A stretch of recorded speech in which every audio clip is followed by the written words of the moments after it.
এসো কোরআনের ছায়া তলে সমবেত হই, এসো কোরআনের ছায়া তলে সমবেত হই, এসো আল্লাহ রাসূলের ওলামায়ে কেরামকে দেশের জন্য অবদান রাখবার সবক দেওয়া মানুষগুলো অনেকেই আছেন দেশের সম্পদ দেশের বাহিরে পাচার করে বেগম পাড়ায় তারা বাড়িঘর গড়ে তোলে, দেশপ্রেমের জিগির মুখে তোলেন, অথচ দেশকে লুট করে দেশের বাইরে সম্পদ পাচার করে সেখানে নিজের আখের গুছিয়ে শুধুমাত্র এখানে দেশপ্রেমের অভিনয় তারা করে থাকেন। সময় এসেছে ওলামায়ে কেরামের সে অবদানকে স্বীকার করবার।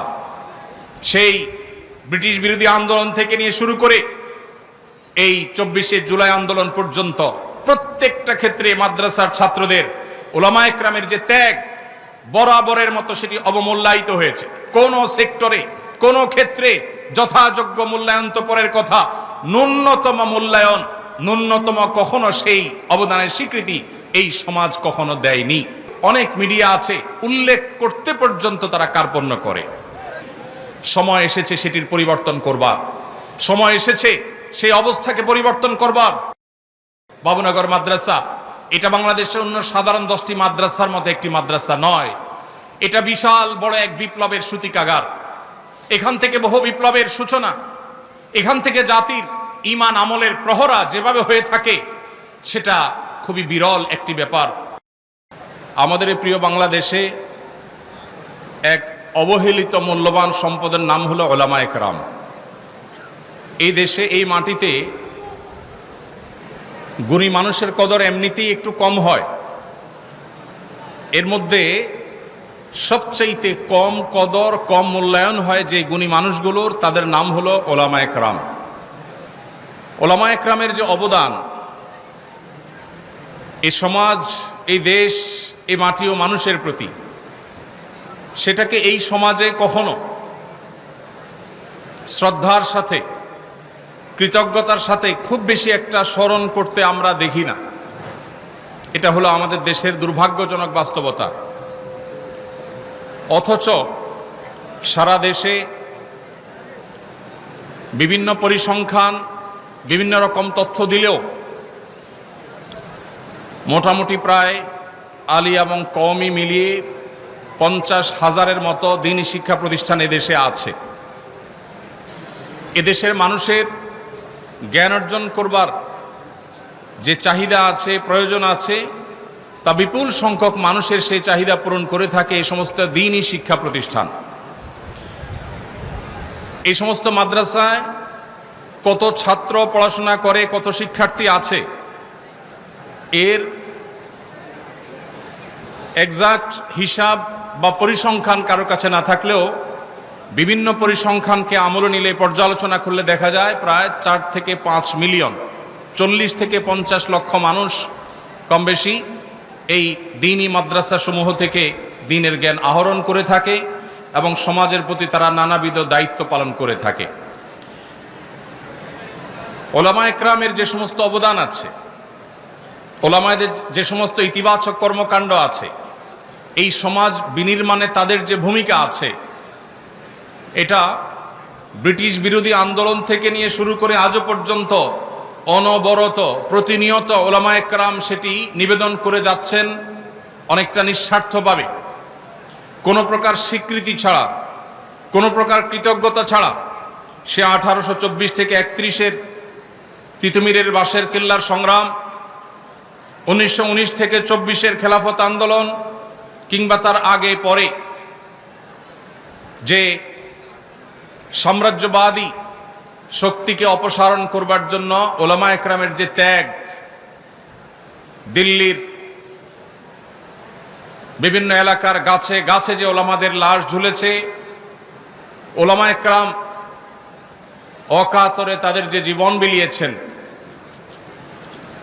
এই সাম্রাজ্যবাদীদের থেকে নিজের দেশ এই অঞ্চলকে মুক্ত করবার জন্য, সেই থেকে শুরু হয়েছে আজও পর্যন্ত দেশের প্রত্যন্ত অঞ্চলে ওলামায়ে কেরাম যেভাবে নির্লসভাবে নিঃস্বার্থভাবে পরিশ্রম দিয়ে যাচ্ছেন এই সমাজকে নির্মাণ করবার জন্য।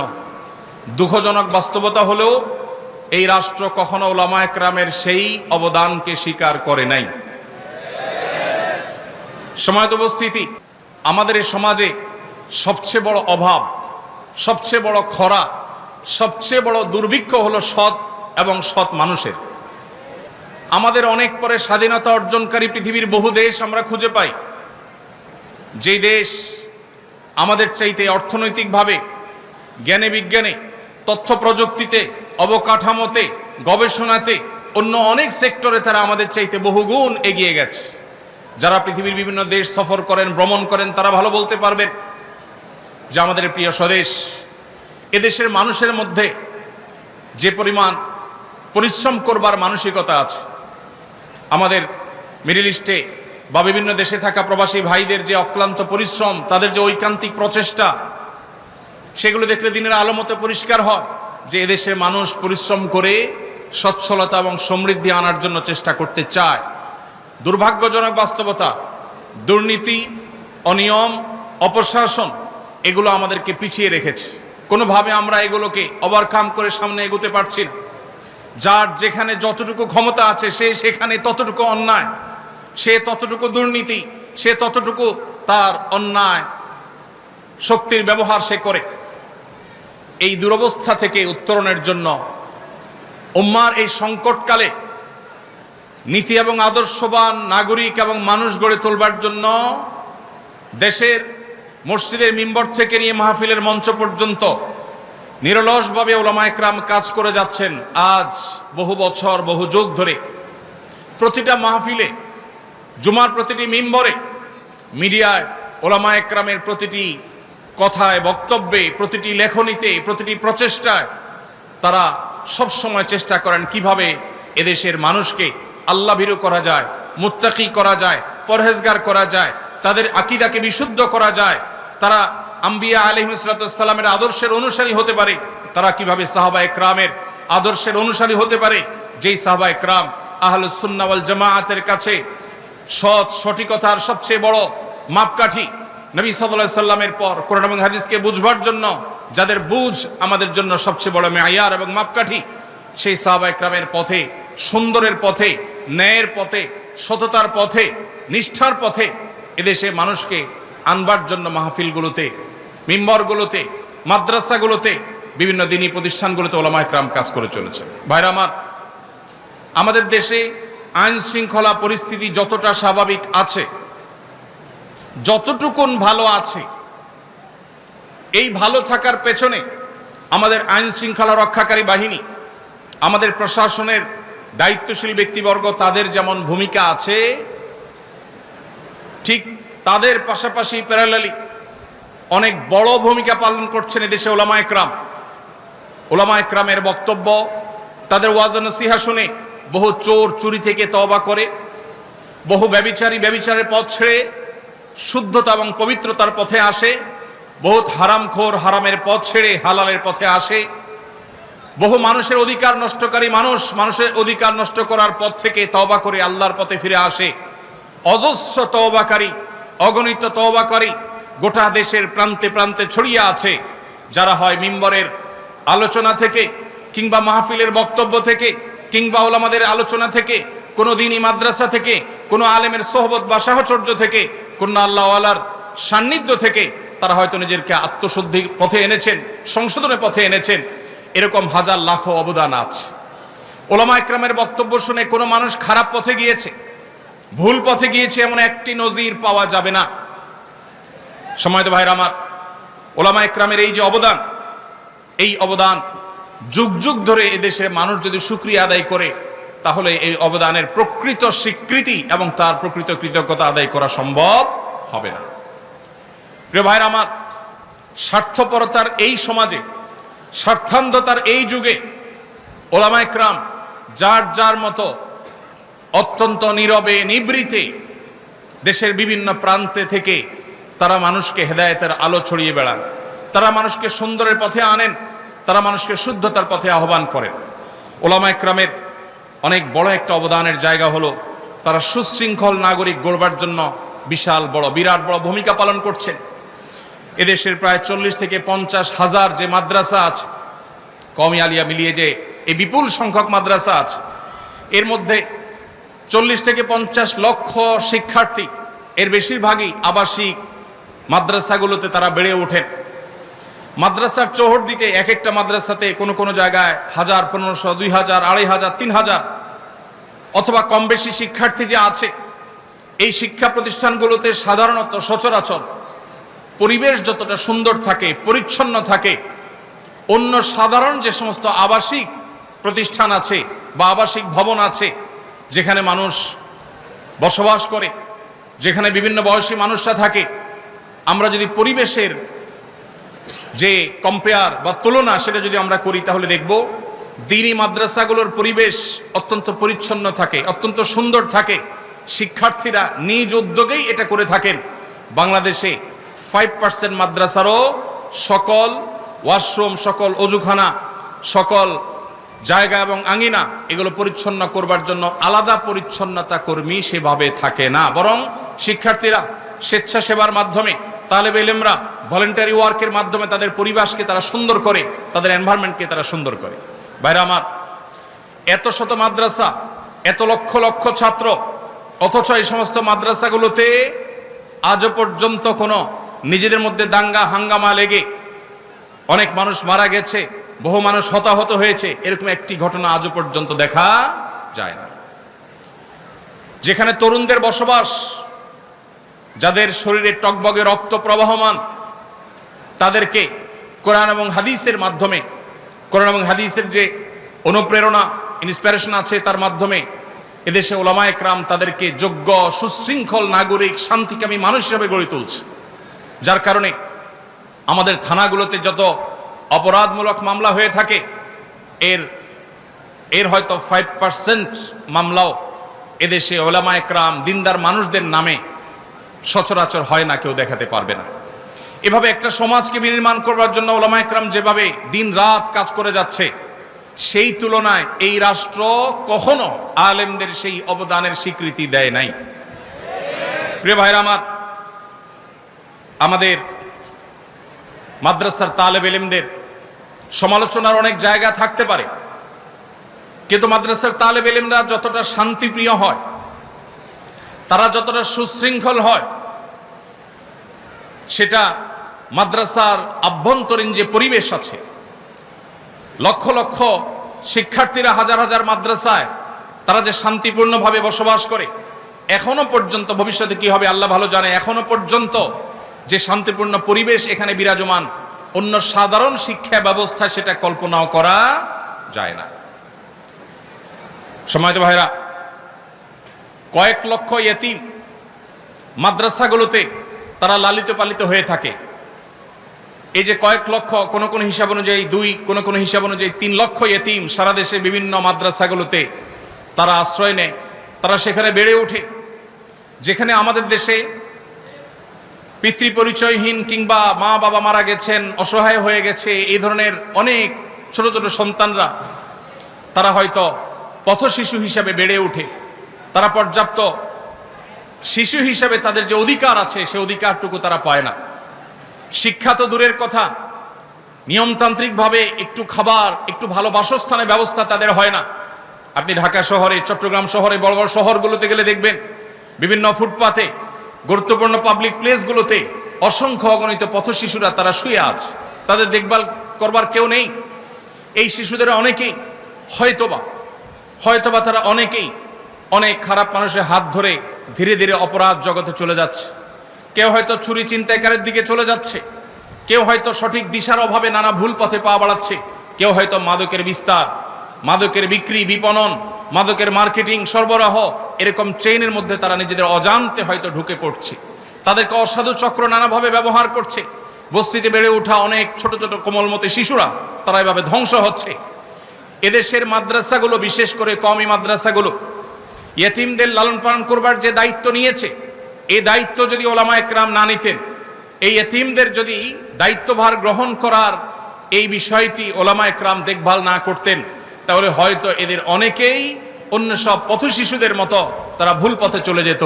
দেশের আইন শৃঙ্খলা রক্ষা, আইন শৃঙ্খলা পরিস্থিতি অবনতি হতো, নানাবিধ অসুবিধা তৈরি হতো। ওলামায়ে কেরামের এই যে নীরবে নিবৃতে এই যে লক্ষ লক্ষ ইয়েতিম লালন পালন, তাদের খাবার দাবার, তাদের বাসস্থান শুধু নয়, তাদেরকে দেশের সবচেয়ে দামি, সবচেয়ে ভালো মানুষ, সবচেয়ে আদর্শবান নাগরিক হিসাবে গড়ে তুলবার জন্য, সৎ মানুষ হিসাবে, নিষ্ঠাবান মানুষ হিসাবে, আল্লাহবিরা মুত্তাকি মানুষ হিসাবে গড়ে তুলবার জন্য যেভাবে ওলামা ইকরাম কাজ করছেন, মাদ্রাসাগুলো কাজ করছে, দুঃখজনক হলেও সত্য, তাদের সেই কাজের কোনো মূল্যায়ন, কোনো স্বীকৃতি আজও পর্যন্ত এই রাষ্ট্র অথবা রাষ্ট্রকে যারা ধারণ করে তারা কখনো আজও পর্যন্ত দেয়নি। সময়ত ভাইরা, ওলামা ইকরাম সামাজিক কুসংস্কারের বিরুদ্ধে যে সংগ্রাম চালাচ্ছে, ধর্মের নামে অধর্ম কিংবা মানুষকে ভুল ভ্রান্ত আকীদা বিশ্বাস থেকে ফিরিয়ে এনে ইসলামের শুদ্ধ সঠিক চিন্তাধারার উপরে, সহিহ এবং বিশুদ্ধ আকীদার উপরে উঠাবার জন্য ওলামা ইকরাম যে পরিশ্রম করছেন, এর জন্য সাধারণ মানুষ কোনো চাঁদা তাদের দেয় না। তারা আল্লাহর খাতিরে নবীদের যে চেতনা ছিল, ইন আজরিয়া ইল্লা আলাল্লাহ, সেই চেতনায় উজ্জীবিত হয়ে তারা নিরলসভাবে এদেশের মানুষকে কুসংস্কার থেকে মুক্ত করবার জন্য কাজ করে যাচ্ছেন। বহু কুসংস্কার আছে, সামাজিক কুসংস্কার, যেই কুসংস্কারগুলো এই সমাজ থেকে ঝেঁটিয়ে বিদায় করেছেন মূলত ওলামা ইকরাম। আমাদের এই দেশে এক সময় যৌতুকের যে করাল গ্রাস, যৌতুকের যে ভয়াবহ থাবা, যৌতুকের যে কুসংস্কার, এটা আমাদের পার্শ্ববর্তী দেশ কিংবা আমাদের অন্য ধর্মাবলম্বী যারা অনেকের মধ্যে হয়তো এ জাতীয় কুসংস্কার আছে, সেটি তাদের সংস্রবে থাকার ফলে কিংবা আরো নানা কারণে আমাদের সমাজে যেভাবে ঝেঁকে বসেছিল, আজ আমাদের দেশে শহর তো বটেই, গ্রাম থেকে গ্রামাঞ্চলে পর্যন্ত যৌতুক আস্তে আস্তে দূর হয়ে যাচ্ছে আলহামদুলিল্লাহ। এই যে যৌতুককে জাদুঘরে পাঠানোর যে ভূমিকা, সবচেয়ে বড় ভূমিকা পালন করেছে ওলামা ইকরাম। সমাজে আরো বহু অপরাধ আছে, যে অপরাধগুলো দূর করবার জন্য বা কমিয়ে আনবার জন্য আমাদের দেশের বিভিন্ন বিভাগ, বিভিন্ন সেক্টর, বিভিন্ন বাহিনী, বিভিন্ন জায়গা থেকে বিভিন্ন দায়িত্বশীল ব্যক্তিবর্গ, দায়িত্বশীল প্রতিষ্ঠানগুলো কাজ করছে। কিন্তু যৌতুক যে আমাদের সমাজ থেকে বিদায় হতে চলেছে, যৌতুক যে একটা ঘৃণার বিষয়ে পরিণত হয়েছে, যৌতুক দেওয়া নেওয়াকে সামাজিকভাবে যে অত্যন্ত খারাপ জিনিস মনে করা হয়, এই মনে করার পেছনে, এই ন্যারেটিভ বয়ান দাঁড় করাবার পেছনে একচ্ছত্র এবং একক অবদান শুধুই ওলামা ইকরামের। এরকম অগণিত এরকম বহু কুসংস্কার এই সমাজ থেকে ঝেঁটিয়ে বিদায় করেছেন ওলামা ইকরাম, কিন্তু ওলামা ইকরামের সে সমস্ত অবদানের তেমন কোনো স্বীকৃতি আপনি কখনো শুনতে পাবেন না। প্রিয় ভাইরা আমার, দ্বীনি শিক্ষা প্রতিষ্ঠানগুলো, মসজিদ মাদ্রাসাগুলোর মাধ্যমে মধ্যপ্রাচ্য এবং পৃথিবীর বিভিন্ন প্রান্ত থেকে বিভিন্ন মানুষজনকে ওলামা ইকরাম বিভিন্ন সময় দাওয়াত দিয়ে আনেন। অনেক ব্যবসায়ী, অনেক দানবীর, অনেক আল্লাহ ভীরু, তারা আল্লাহর খাতিরে এদেশে আসেন। অজস্র অগণিত তারা টিউবওয়েল, তারা মসজিদ মাদ্রাসা, তারা অবকাঠামো, কালভার্ট, অনেক ক্ষেত্রে তারা অবদান রেখেছেন। কি পরিমাণ টাকা শুধুমাত্র বাহির থেকে এই দেশে এনেছেন ওলামা ইকরাম, সেটার হিসেব, প্রকৃত হিসেব কেউ আজও পর্যন্ত করেছে বলে আমার জানা নেই।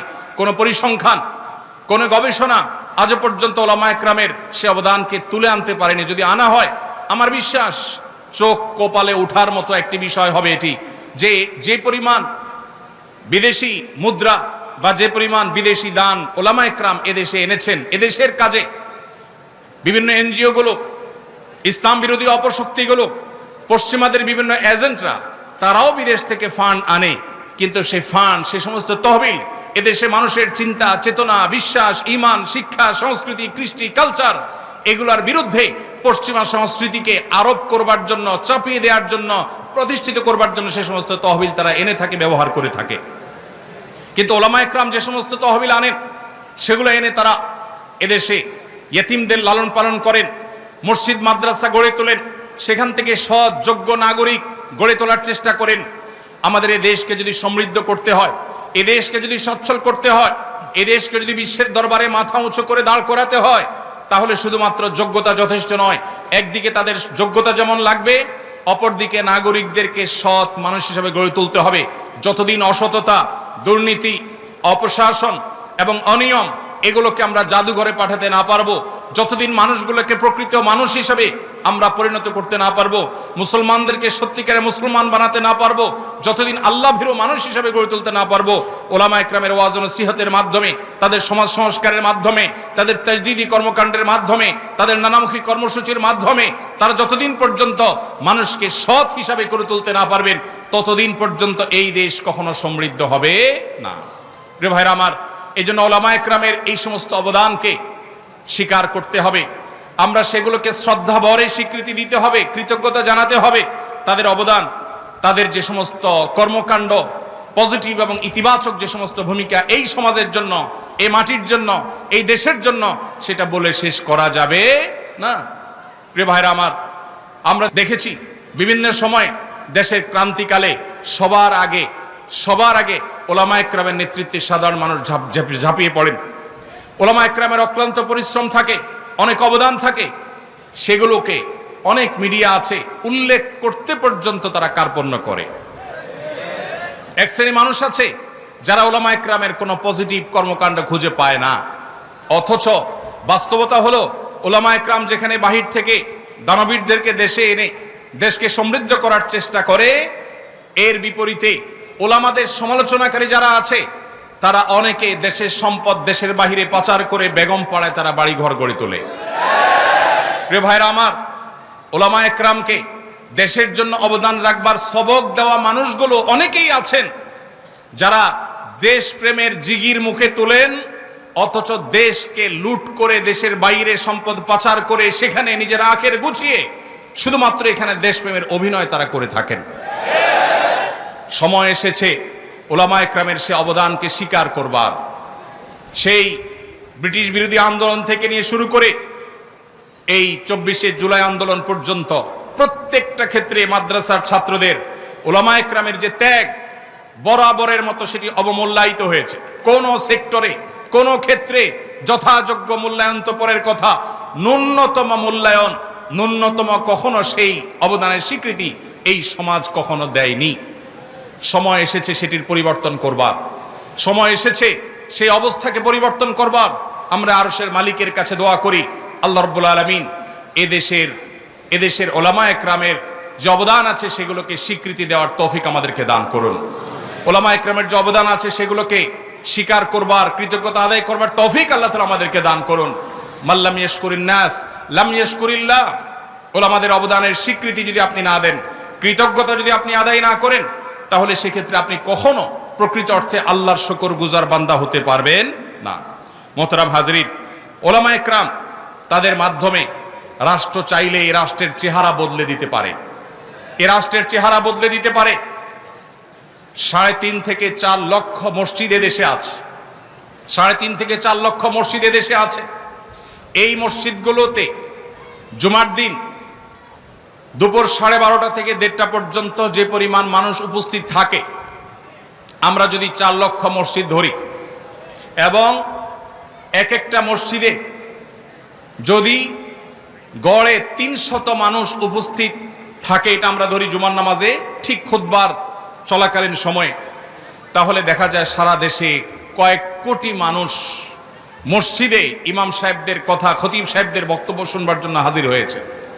স্বপ্রণোদিতভাবে সমস্ত মিডিয়া একযোগে পিক টাইমে যে পরিমাণ দর্শক পায়, সেই দর্শকের সংখ্যার চাইতে বহুগুণ বেশি হবে এই সংখ্যা, যেটা ওলামায়ে কেরামের কথা শুনবার জন্য মানুষ সপ্তাহের সবচাইতে সেরা টাইমটা, সবচাইতে ফ্রেশ টাইমটা জুমার দিনে ভালো করে একটা ঘুম দিয়ে ফ্রেশ মোডে সবচেয়ে ভালোভাবে একটা গোসল দিয়ে উত্তম পোশাক পরিধান করে সুগন্ধি মাখিয়ে সবচাইতে ফ্রেশ মোডে ওলামায়ে কেরামের সামনে এসে বসে থাকে মানুষ কথা শুনবার জন্য।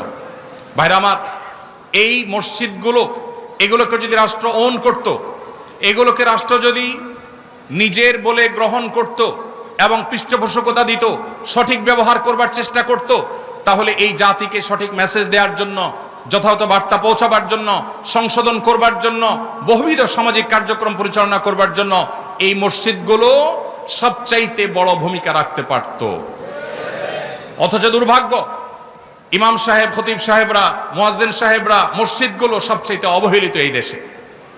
প্রিয় ভাইরা আমার, এই দেশে যে সমস্ত প্রাকৃতিক দুর্যোগ হয়ে থাকে, আমরা আমাদের আসুন্নাহ ফাউন্ডেশনের বিভিন্ন কার্যক্রম পরিচালনা করবার মধ্য দিয়ে আমাদের যে অভিজ্ঞতাটুকু হয়েছে তার আলোকে আমরা বলতে পারি, সবচেয়ে বেশি দুর্যোগে মোকাবেলায় মসজিদগুলো আমাদের সবচেয়ে বেশি সহায়ক ভূমিকায় আসে।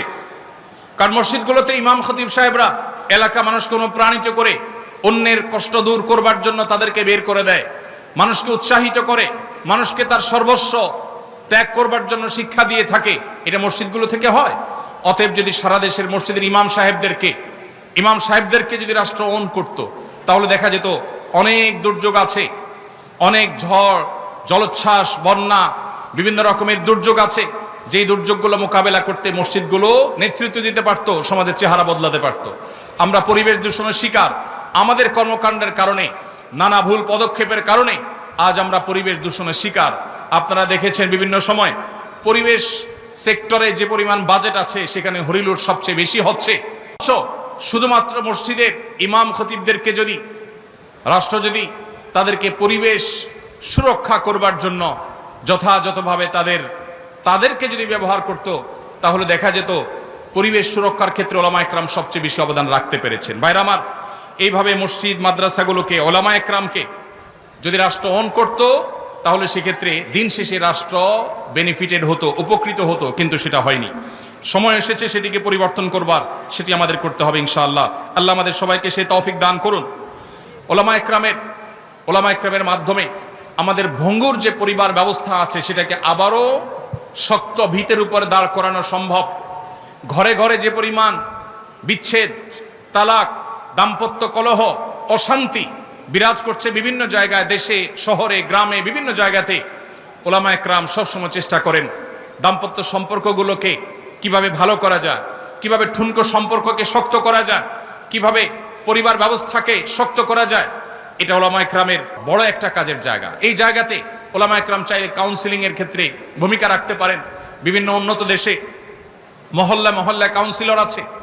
আজ যে পরিমাণ দিন থেকে দূরে সরার ফলে, কোরআন এবং হাদিস থেকে দূরে সরে যাওয়ার কারণে আমাদের মধ্যে ডিপ্রেশন, ফ্রাস্ট্রেশন, যে পরিমাণ আমাদের মধ্যে হতাশা, বিষণ্ণতা এগুলো বাড়ছে, যে পরিমাণ আত্মহত্যা করার প্রবণতা বাড়ছে, বিশেষ করে তরুণদের মধ্যেও, ওলামা একরামকে যদি কাউন্সিলিং এর জন্য যোগ্য করে তোলা হতো, তাদেরকে যদি এর জন্য দায়িত্ব দেওয়া হতো, তাদের মাধ্যমে যদি সমাজকে এভাবে উপকৃত হওয়ার সুযোগ করে দেওয়া হতো, আমার বিশ্বাস তাহলে সেক্ষেত্রে দিন শেষে দেশের মানুষ উপকৃত হতো। বাইরে আমার, ওলামা একরাম তারা নিজে থেকে অনেক উদ্যোগ নিতে পারেন। এখানে যে সমস্ত তালেবুল ইলম ভাইরা আছেন, আমার আপনাদের উদ্দেশ্যে বলতে চাই, এ সমাজের সাধারণ মানুষ অত্যন্ত ধর্মভীরু, অত্যন্ত দিন প্রেমিক। এদেশে মানুষের পালস অনেকে বুঝতে ভুল করেছেন, যারাই ভুল করেছেন তারাই তার মাসুল দিয়েছেন। এদেশের প্রত্যেকটা মানুষ ধর্মপ্রাণ। অতএব এদেশের মানুষের মধ্যে যে পরিমাণ হেদায়েতের জন্য চাওয়া আছে, তাদের যে প্রত্যাশা আছে, আকাঙ্ক্ষা আছে, পিপাসা আছে, সেটি মিটাবার জন্য সেরকম উপযুক্ত দায়ী, সেরকম উপযুক্ত আলেমের আজ বড় অভাব। আপনাদেরকে সে অভাব পূরণ করতে হবে। তার জন্য আপনাদের নিজেদেরকে উপযুক্ত করতে হবে, যোগ্য হিসাবে গড়ে তুলতে হবে, সেরকম মুখলেস, সেরকম নিষ্ঠাবান, সেরকম দরদি দায়ী হিসাবে গড়ে তুলতে হবে নিজেদেরকে, এবং একই সাথে নিজেদেরকে দক্ষ দায়ী হিসাবে গড়ে তুলতে হবে। সময়কে রিড করা জানতে হবে। ইসলাম এবং মুসলমানদের বিরুদ্ধে কোন কোন ষড়যন্ত্র কোন কোন সেক্টর থেকে হচ্ছে, কিভাবে হচ্ছে, তা পুঙ্খানুপুঙ্খরূপে আমাদেরকে জানতে হবে। আমরা সেই নবীর উম্মত, যেই নবী সাল্লাল্লাহু আলাইহি সাল্লাম সম্পর্কে সিরাত ইবনে হিশাম আব্দুল্লাহ ইবনে আব্বাস রাদিয়াল্লাহু তাআলা আনহুমা থেকে একটি হাদিস বর্ণনা করেছে যে নবীজি সাল্লাল্লাহু আলাইহি সাল্লাম যখন কোনো কওমের মুখোমুখি হতে যেতেন, তার আগে তাদের সম্পর্কে পরিপূর্ণ তথ্য তিনি নিয়ে নিতেন। আমরা যে সমাজকে সংশোধন করতে চাই, যে সমাজে আমরা আল্লাহমুখিতার এই দাওয়াতকে ছড়িয়ে দিতে চাই, যে সমাজকে আমরা দুর্নীতি মুক্ত করতে চাই, যে সমাজকে আমরা সৎ করতে চাই, নীতিবান করতে চাই, আদর্শবান করতে চাই, সেই সমাজকে জানতে হবে এই সমাজের রন্ধ্রে রন্ধ্রে কোথায় কোন ইসলাম বিরোধী অপশক্তি বসে আছে, কিভাবে তারা কাজ করছে, কখনো আমাদের শিক্ষানীতিতে, কখনো আমাদের অন্যান্য সেক্টরে তারা কিভাবে বিষ প্রয়োগ করছে, এমনকি স্বাস্থ্যনীতিতে পর্যন্ত বিষ প্রয়োগ করছে।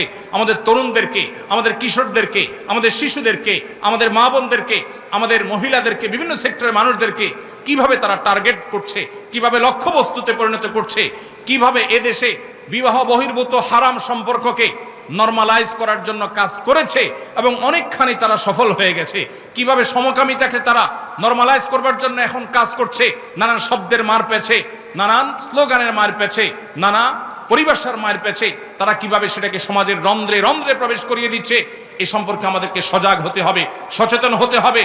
পশ্চিমা সভ্যতার চোখে চোখ রেখে কথা বলবার জন্য পশ্চিমা সভ্যতাকে মন্থন করতে হবে, অধ্যয়ন করতে হবে, পড়তে হবে, প্রত্যেকটি বাদ মতবাদ সম্পর্কে আপনাকে জানতে হবে, সময় সচেতন হতে হবে। প্রয়োজন আপনাকে ইংরেজি ভাষা শিখতে হবে, বাংলা ভাষা আপনাকে শুদ্ধ উচ্চারণ প্রমিত উচ্চারণ করা শিখতে হবে। আপনাকে কোরআন এবং হাদিসের নলেজের পাশাপাশি জাগতিক নলেজ পর্যাপ্ত পরিমাণ অর্জন করতে হবে। তাহলে ইনশাআল্লাহ আপনি জাতির নেতৃত্বের আসনে আসতে পারবেন, এই জাতির সংশোধনের কাজে আপনি ভূমিকা রাখতে পারবেন। আমি আবারও বলছি, চেয়ে আছে গোটা দেশের মানুষ। আজ কলেজ বিশ্ববিদ্যালয়গুলোর দিকে তাকালে দেখা যায় তরুণদের মধ্যে কিভাবে ইসলামের প্রতি জাগরণ ঘটেছে। জুলাই আন্দোলনে আমরা লক্ষ্য করেছি কিভাবে স্কুল কলেজ পড়ুয়া আমার তরুণ বন্ধুরা তারা মাঠে ময়দানে, তারা রাস্তায় দাঁড়িয়ে জামাতের সাথে সালাত আদায় করেছেন, তারা কিভাবে আল্লাহু আকবার ধ্বনি উচ্চারণ করেছেন, কিভাবে তারা তাদের ধার্মিকতা, তাদের দিনদারিতা, তাদের ঈমানকে প্রকাশ করেছেন, তাদের কর্মকাণ্ডের মধ্য দিয়ে সেটি প্রকাশ করেছে, সেটি ফুটে উঠেছে। আজ এই জাতির বিপুল অংশ, বিশেষ করে উদীয়মান তরুণদের বড় অংশ, তারা ইসলামের ছায়াতলে এসেছে বা আসার জন্য অপেক্ষমান আছে। আর যারা এখনো আসেনি তারা পশ্চিমা সভ্যতার যে অপশক্তি আছে সেটার ছোবলে থাবায় তারা আজ ধুকে ধুকে মরছে। পারিবারিকভাবে তারা অনেকে অশান্তিতে মরছেন, অনেকে দাম্পত্য কলহে ভুগছেন, অনেকে বিভিন্ন রকমের মানসিক যন্ত্রণায় ভুগছেন, ডিপ্রেশনে, ফ্রাস্ট্রেশনে ভুগছেন, হতাশায় ভুগছেন, আত্মহত্যার পথে পা বাড়াচ্ছেন, ভুল পথে চলে যাচ্ছেন। তারা অনেকেই আছেন যারা ইসলামের জন্য হয়তো নিজের অজান্তে তারা অপেক্ষা করছেন, কোরআনের দাওয়াতের জন্য, সুন্নাতে রাসূলের দাওয়াতের জন্য, সুন্নাতে সাহাবার দাওয়াতের জন্য তারা অপেক্ষমান আছেন। তাদের সেই পিপাসা নিবারণ করবার জন্য আজ বড় বেশি দরকার এক ঝাঁক তরুণ সেরকম আলেমের। আমি সৈয়দ আবুল হাসান আলী আন-নদভী রাহিমাহুল্লাহর সেই মায়ের দোয়ার কথা স্মরণ করতে চাই। তিনি শৈশবে তার মা সম্পর্কে তিনি তার এক বইয়ে, মেরি আম্মা নামক বইয়ে লিখেছেন যে শৈশবে তার মা জায়নামাজে বসে দোয়া করতেন, আয় আল্লাহ এক সে হাজারোं কি জরুরত পুরি ফরমা। সময় এসেছে এখন সেই হুবহু সেই দোয়া করবার।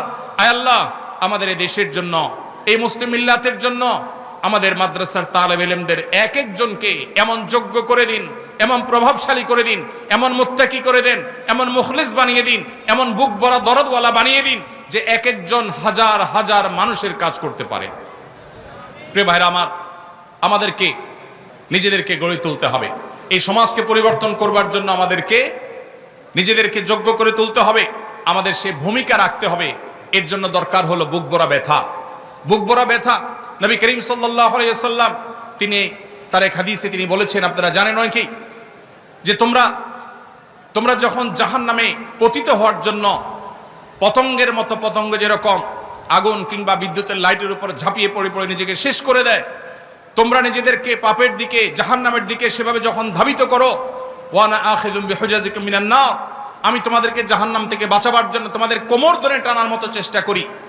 আজ সেই নবী আলাইহিস সালামের মতো নবীওয়ালা সে দরদ, সেই ব্যথা, সেই বেদনা বুকে ধারণ করে আজ আমরা মানুষকে দাওয়াত দিতে হবে কোরআন এবং হাদিসের পথে, কোরআন এবং সুন্নাহর পথে, বিশুদ্ধ আকীদার পথে। নবী আলাইহিস সালাম, আম্বিয়া আলাইহিস সালামের যে নিষ্পাপত্য, সাহাবায়ে কেরামের যে সততা নিষ্ঠা, তাদের যে সত্যবাদিতা এবং সঠিকতার মাপকাঠি হওয়ার দাওয়াত, কোরআন এবং সুন্নাহর সার্বিক দাওয়াত আমরা যে মানুষের দ্বারে দ্বারে পৌঁছাতে হবে। আমরা যে দেশের মানুষের যে আইডেন্টিটি পরিবর্তন করে দেওয়া হয়েছে, আজ মুসলমানের সন্তান নিজেকে পরিচয় দেয় তার পেশা দিয়া। মুসলমানের সন্তান আজ ক্যারিয়ারিস্টিক হয়ে গেছে অনেক ক্ষেত্রে। তার যে আসল আইডেন্টিটি, তার রবের সাথে যে সম্পর্ক, তার পালনকর্তার সাথে যে পরিচয়, দিন শেষে তার সবচেয়ে বড় পরিচয় যে সে আব্দ, সে গোলাম, সে দাস, মহামনিবের, মহামালিকের, সেই জিনিসটি আজ এদেশে মানুষ ভুলে গেছে। পশ্চিমা সভ্যতা, পশ্চিমা সংস্কৃতির থাবায় সেটা ভুলিয়ে দেওয়া হয়েছে, কখনো শিক্ষার নামে, কখনো উন্নয়নের নামে, কখনো নানা নামে। আমাদের ভাই বোনদেরকে যখন ইসলাম থেকে অনেকটা দূরে সরিয়ে দেওয়া হচ্ছে, তারা নামে মাত্র মুসলমান হচ্ছে। কেউ হয়তো জুমা পড়ছেন, কেউ হয়তো 2-4 ওয়াক্ত পড়ছেন, কেউ হয়তো নামাজ পড়ছেন, অন্য ক্ষেত্রে তার ইসলাম পালনের কোনো খবর নেই, কোনো আগ্রহ নেই, কোনো তার ভিতরে ন্যূনতম প্রচেষ্টা নেই, সেই চেতনা নেই, সেই ধারণা পর্যন্ত নেই। সে মানুষগুলোকে পরিপূর্ণ ইসলামের পথে আনার কাজ আমাদেরকে করতে হবে এবং তার জন্য নিজেকে উপযোগী করতে হবে এবং নিজের মধ্যে সে দরদ, সেই যোগ্যতা, সেই বহুমুখী প্রতিভা, সময়কে জানার মতো যোগ্যতা, সমসাময়িক জ্ঞান যতটুকু না জানলে নয়, সেটা আমাদেরকে অর্জন করতে হবে। লিডারশিপ কোয়ালিটি আমাদের মধ্যে আনতে হবে। লিডারশিপ কোয়ালিটি না আনলে আমরা শুধুই কোরআন এবং হাদিসের কথা মানুষকে শুধু বলবো, কিন্তু আমরা সমাজের নেতৃত্বের আসনে আসতে পারবো না। কোরআন হাদিসের মধ্যে লিডারশিপ আছে, সেটাকেই শুধুমাত্র আলাদা করে আমাদেরকে ধারণ করতে হবে, শিখতে হবে, অর্জন করতে হবে। আর সে আজিমের মালিকের কাছে দোয়া করি, আল্লাহ রাব্বুল আলামিন আমাদের তালেব ইলমদেরকে, আমাদের উলামায়ে কেরামকে এই সমাজকে পরিবর্তনকারী হিসাবে পরিবর্তন করবার জন্য যত যোগ্যতা প্রয়োজন, যত নিষ্ঠা প্রয়োজন, যত ইখলাসের প্রয়োজন, যত দরদের প্রয়োজন, আল্লাহ রাব্বুল আলামিন আমাদের সবাইকে সেই দরদ, সেই ইখলাস, সেই নিষ্ঠা, সেই যোগ্যতা দান করুন। এই মাটিকে আল্লাহ তাআলা দ্বীনের জন্য, ঈমানের জন্য, কোরআনের জন্য, সুন্নাহর জন্য আল্লাহ তাআলা কবুল এবং মঞ্জুর করুন। বাবুনগর মাদ্রাসা এটা বাংলাদেশের অন্য সাধারণ 10টি মাদ্রাসার মতো একটি মাদ্রাসা নয়। এটা বিশাল বড় এক বিপ্লবের সূতিকাগার। এখান থেকে বহু বিপ্লবের সূচনা, এখান থেকে জাতির ঈমান আমলের প্রহরা যেভাবে হয়ে থাকে, সেটা খুবই বিরল একটি ব্যাপার। আল্লাহ রাব্বুল আলামিনের কাছে দোয়া করি, আল্লাহ রাব্বুল আলামিন আমাদেরকে সেই চেতনা, সেই ঈমানি দায়িত্ব আমাদেরকে আমরণ পালন করবার তৌফিক দান করুন। দ্বীনি প্রতিষ্ঠানগুলো, উলামায়ে কেরামের যে অবদান, সেটাকে এই সমাজ, এই জাতিকে আল্লাহ তাআলা পরিপূর্ণভাবে স্বীকৃতি দেওয়ার, কৃতজ্ঞতা আদায় করার, উলামায়ে কেরাম তাদের সবটুকুন দেওয়ার সুযোগ যেন লাভ করেন, সেই তৌফিক আমাদের সবাইকে আল্লাহ তাআলা দান করুন। আল্লাহ রাব্বুল আলামিন গোটা দুনিয়ার মাজলুম যে মানবতা আছে, মুসলিম মা বোনরা, আমাদের ভাই বোনেরা, আমাদের যে যে প্রান্তে আজ মাজলুম আছে, আরশে আজিমের মালিকের কাছে ফরিয়াদ করি, আল্লাহ রাব্বুল আলামিন তাদের সবাইকে আল্লাহ রাব্বুল আলামিন তার গায়বী নুসরত দান করুন, যেভাবে আসহাবে বদরকে আল্লাহ তাআলা করেছেন। আল্লাহ রাব্বুল আলামিনের কাছে কায়মনা বাক্যে দোয়া করি, আল্লাহ তাআলা এই মাহফিলকে, এই জলসাকে কবুল এবং মঞ্জুর করুন। আমাদেরকে কোরআন এবং সুন্নাহর অনুসারী হওয়ার তৌফিক দান করুন। আল্লাহ রাসূল সাল্লাল্লাহু আলাইহি ওয়াসাল্লাম, সাহাবায়ে কেরামের অনুসারী হওয়ার তৌফিক দান করুন। আমাদের সবাইকে ইত্তেবায়ে সুন্নাহ, সুন্নাতে রাসূল এবং সুন্নাতে সাহাবার পরিপূর্ণ ইত্তেবা এবং অনুকরণ করার তৌফিক দান করুন। আমি আবারও শুকরিয়া জানাচ্ছি আমাদের সম্মানিত মুরব্বিয়ানে আযমের প্রতি, যারা আমাকে কিছু কথা বলবার সুযোগ করে দিয়েছেন, যাদের বদান্যতার কারণে, তাদের হোসনে জনার কারণে আমি হয়তো কিছু কথা বলবার সুযোগ পেয়েছি। ইন আসাবতু ফামিনাল্লাহ, যদি আমি সঠিক কিছু বলে থাকি সেটি আল্লাহর তরফ থেকে, ওয়া ইন আখতাতু ফামিন্নী ওয়া মিনাশ শাইতান, যদি ভুল কিছু করে থাকি, বলে থাকি, সেটি শয়তান বা আমার তরফ থেকে। পরিশেষে আমি আমাদের বিশেষ করে তালেব ইলম ভাইদেরকে বলতে চাই, আস-সুন্নাহ ফাউন্ডেশন সারা বাংলাদেশে যেভাবে কাজ করেছে, এই এলাকাতে ফটিকছড়ি থানাতে, নাজিরহাটের আশেপাশে বিভিন্ন জায়গায় আস-সুন্নাহ ফাউন্ডেশনের কাজ এখনো চলমান আছে, আলহামদুলিল্লাহ। শুধুমাত্র আপনাদের এই থানাতে বন্যায় গৃহহারাদের যে পরিমাণ ঘর আস-সুন্নাহ ফাউন্ডেশন বানিয়ে দিয়েছে, সেগুলো ইনশাআল্লাহ আমরা আগামী কয়েকদিনের মধ্যে হয়তো চাবি হস্তান্তর করব মালিকদের কাছে। এভাবে সারা দেশের প্রত্যেকটা সেক্টরে আমরা কাজ করছি। আমার তালেব ইলম ভাইদেরকে আমি বলতে চাই, এই দেশে আমাদের মা বোনরা কেউ যদি জুলুমের শিকার হন, তাদেরকে মুক্ত করবার দায়িত্ব কি আমাদের না বামদের? কিন্তু আমরা সেই দায়িত্ব কতটা পালন করি? এদেশের শিশুরা যদি নিগৃহীত হয়, শিশুদের অধিকার যদি নষ্ট হয়, তাহলে সেক্ষেত্রে সেই অধিকার আদায় করবার দায়িত্ব কি আমাদের নাকি বামদের? কিন্তু আমাদের শিশু অধিকার প্রতিষ্ঠার সংগঠন কয়টা আছে? এদেশে মানুষের দুর্যোগে, দুর্বিপাকে সবার আগে ঝাঁপিয়ে পড়ে সবচেয়ে বেশি ভূমিকা রাখার দায়িত্ব, কর্তব্য আমাদের। এদেশের সাধারণ মানুষ ধর্মপ্রাণ, তারা ওলামাদেরকে যতটা বিশ্বাস করেন, ওলামাদেরকে যতটা ভালোবাসেন, আলেমদের প্রতি যতটা আস্থা রাখেন, এদেশের কোন সেক্টরে মানুষের প্রতি তার সিকিভাগও আস্থা রাখেন না। এটা বিভিন্ন সময় আমরা দেখেছি, যখন আমাদের বার্মা থেকে মাজলুম মা বোনরা এদেশে আশ্রয় নিয়েছে। দেশের প্রতিটি অঞ্চল থেকে উলামায়ে কেরাম, মসজিদের ইমাম খতিবদের নেতৃত্বে মানুষ ঝাঁপিয়ে পড়েছে সেই আগত মেহমানদের মেহমানদারি করবার জন্য, সে আগত মেহমানদের কষ্ট লাঘব করবার জন্য। দুর্ভাগ্যজনক বাস্তবতা হলো, উলামায়ে কেরাম যখন কঠিন সময়ে সবার আগে হাল ধরেছেন, এরপর একটা সময় ওলামাদের অনেককে সেখান থেকে বিতাড়ন করা হয়েছে। সেগুলো বিভিন্ন এনজিওরা দখল করেছে, তাদের মতো সেখানে নানা কর্মকাণ্ড তারা পরিচালনা করছে। ধর্মান্তকরণ থেকে নিয়ে এমন কোনো কর্মকাণ্ড খুব কম আছে যে কর্মকাণ্ড সেখানে পরিচালনা অনেকে করছে না। সমকামিতার বিস্তার পর্যন্ত সেখানে আজ ঘটানো হচ্ছে। অথচ ওলামা ইকরাম নির্লসভাবে সে কাজটা শুরু করেছেন। ঠিক একইভাবে আমাদের এই সমাজে শ্রমিক ভাইয়েরা যদি কখনো বিপদে পড়েন, তারা যদি কখনো কষ্টে পড়েন, আমাদের মিম্বরগুলোতে কথা বলতে হবে, তাদের পাশে আমাদেরকে দাঁড়াতে হবে, যে কোনো মাজলুমদের পাশে আমাদের দাঁড়াতে হবে। আমরা তো সেই রাসূলের উম্মত যে রাসূল সাল্লাল্লাহু আলাইহি সাল্লাম বলেছেন, উনসুর আখাকা জালিমান আও মাজলুমা, তোমার ভাইয়ের সাহায্য তুমি করো, তিনি জালেম হোক আর মাজলুম হোক। সাহাবীরা প্রশ্ন করলেন, হে আল্লাহর রাসূল, কেউ যখন জালিম হয়, কেউ যখন মাজলুম হয়, তাকে সাহায্য করার অর্থ তো বোঝা যায় তাকে জুলুম থেকে রক্ষা করবার জন্য ভূমিকা রাখার মাধ্যমে তার সাহায্য করা হয়। কিন্তু কেউ যখন জালিম হয়, এই জালেম এবং অত্যাচারীকে আবার কিভাবে সাহায্য করা হবে? নবী আলাইহিস সালাম বলেছেন, অত্যাচারী বা জালেমকে সাহায্য করার মানে হলো অত্যাচারী ব্যক্তির অত্যাচারকে থামানো, তার অত্যাচার থেকে তাকে নিবারণ করা, নিবৃত করার চেষ্টা করা, এটাই হলো তার প্রতি সাহায্য করা। তার প্রতি সবচেয়ে বড় সহানুভূতি হলো তার জুলুমকে বন্ধ করা, কারণ আয-যুলমু যুলুমাতুন ইয়াওমাল কিয়ামা। প্রিয় ভাইরা আমার, সমাজে কোথাও অন্যায় হবে, অবিচার হবে, ওলামা ইকরামকে, ইমাম সাহেবদেরকে সেরকম বলয় গড়ে তুলতে হবে, সেরকম সমাজ গড়ে তুলতে হবে যেই সমাজ সমস্ত অন্যায় প্রতিরোধ করে। আইন হাতে তুলে নেওয়ার কথা বলছি না, কিন্তু অন্যায় বন্ধে ভূমিকা রাখা, জুলুম প্রতিরোধে ভূমিকা রাখা, এটার জন্য ওলামাদেরকে নেতৃত্ব দিতে হবে। কখনো শ্রমিকদের প্রতি জুলুম হলে ওলামাদেরকে সবার আগে এগিয়ে আসতে হবে। শিশুদের প্রতি জুলুম হলে, শিশুদের অধিকার যদি খর্ব করা হয়, সবার আগে আলেমদেরকে এগিয়ে আসতে হবে।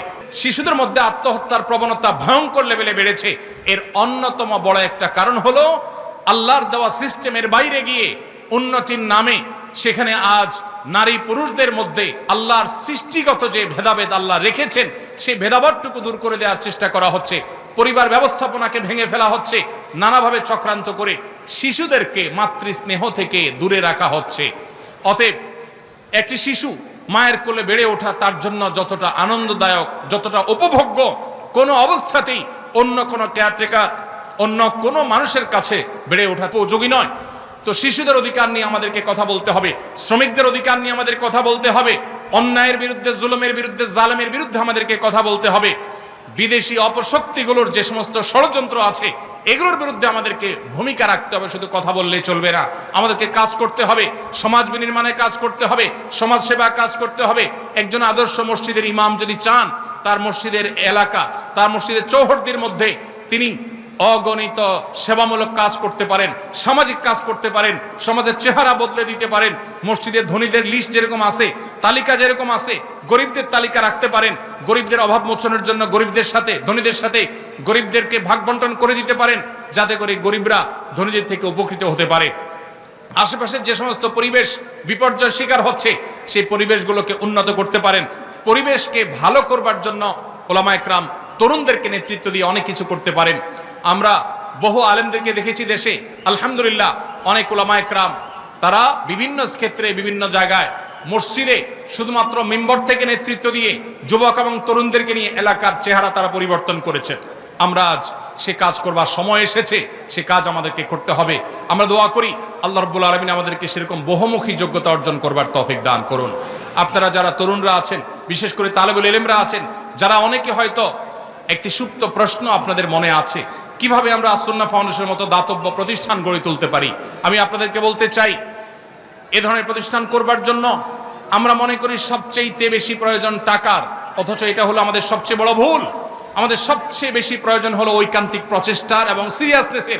আমরা যদি সেটা যথাযথভাবে করতে পারি, ইখলাস এবং নিষ্ঠার সাথে, যেই কাজ করতে টাকা লাগবে না সেই সেবার কাজটা আপনি শুরু করে দেন। এলাকায় একটা রাস্তা ভাঙা আছে, কয়েকজন যুবককে নিয়ে আপনি সেই রাস্তাটা মেরামত করার কাজে লেগে যান।